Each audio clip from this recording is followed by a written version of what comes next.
The second thing that I would do if I had $10,000 and I had to start over is invest in my professional development. I would not, you know, go ahead and throw a bunch of money into getting a new suit and all this and that and new clothes. No, I would invest in $200 courses.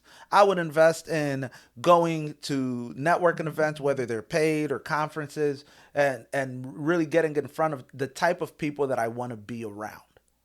If you're in the medical field and you want to start an entrepreneurial journey around the medical field, I would make sure that I understand what the certifications are that you might need to have, the training in the medical field. Or if you're in technology, same thing. I would invest heavily in building up my accreditations and my standing in the field that I want to be in.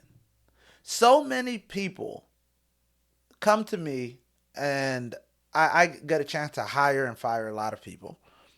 But so many people come to me and say that they want an opportunity, but they're not prepared. They have no idea as to what they have to do once I give them the opportunity. It's almost like they didn't build themselves up adequately enough before this opportunity may have been presented to them. I would definitely invest in building myself up. Now, here's what that means for me. Technical certifications. There's AWS certifications. There's cybersecurity certifications. I would spend a couple $100, and I have spent a couple $100 on getting these online classes. Some of them are so cheap. $30 a month, $40 a month subscription, and you can take all the classes that you want. I would go to tech conferences, which I do. I will be talking to people about what it is that I want to do in the technology world. In my case, I sell application development services. So I need to invest in blogs, getting content out there about technology and about app development. I have a team that helps me market that service. That's the investment that I'm making. It's not a brick and mortar, but it's rather when you look up Dominique Pereira, or in my case, Global Computers and Networks, GCN, my technology company, you will be able to see that we are a dominant figure in the application development world. That's that's not by accident. It's not by luck. It's an investment.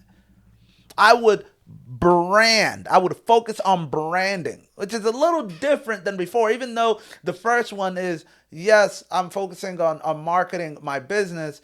This one, I'm focusing on branding myself as an authority to something that I'm good at or I want to do.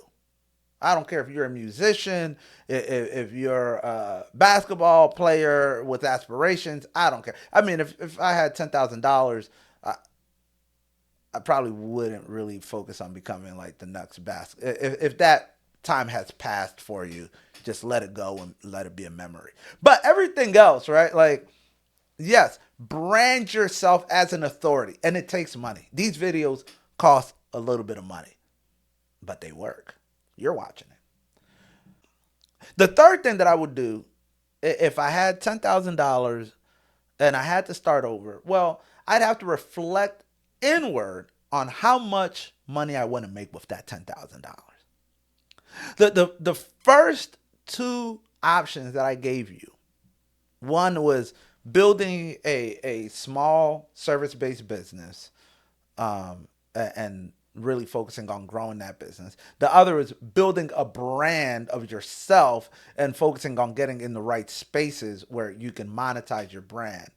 That's for me to really hit it out the park. I get a home run. I like to make a couple $100,000 a year, maybe make a couple million. Who knows? But those are figures that are elevated in the world of what people typically make. But there are some people that just want to make modest returns, and that is perfectly okay. With $10,000, I'd start looking at blue chip stocks. I'd start looking at how to put my money to work in the stock market and maybe investing in in safer commodities. It's going to take a while to grow, but it's just the beginning. And I'd always recommend using the first couple $100 to learn and buy a course on stock market, on investing, whatever. Like, just do that regardless. Even if you're going to buy the safest stocks in the world, you should know what it is that you're investing in. But yeah, it is completely okay to put your money in the markets. It's gonna grow. If you can get 10, 12%, that's great. Obviously, over time, that's gonna compound. And also, remember, you saved up this $10,000. As long as it didn't fall in your lap and you just invested it, that means that you're gonna save another, presumably more money, and you're going to keep throwing that in the markets as it does well. You have to understand that there's going to be market corrections. Sometimes you're going to lose money, but as long as you know it's for the long haul, that money's there. It's okay if the market goes down or goes up. I would legitimately put it in some ETFs. I would look at some index funds. I'm not a big fan of mutual funds. Mutual funds and their fees. You got to look up, do some research on ETFs, index. Even some REITs. I might even consider doing some REITs with that, and just seeing what returns I would like. If I would like 10% return, if next year my 10,000 is 11,000, but I know that it's there, I'm happy in my job. That's not a bad thing. If it's 13%, even better. But that's what I would do. I look at, it's okay to be safe with your money. You don't have to go for the fences every time.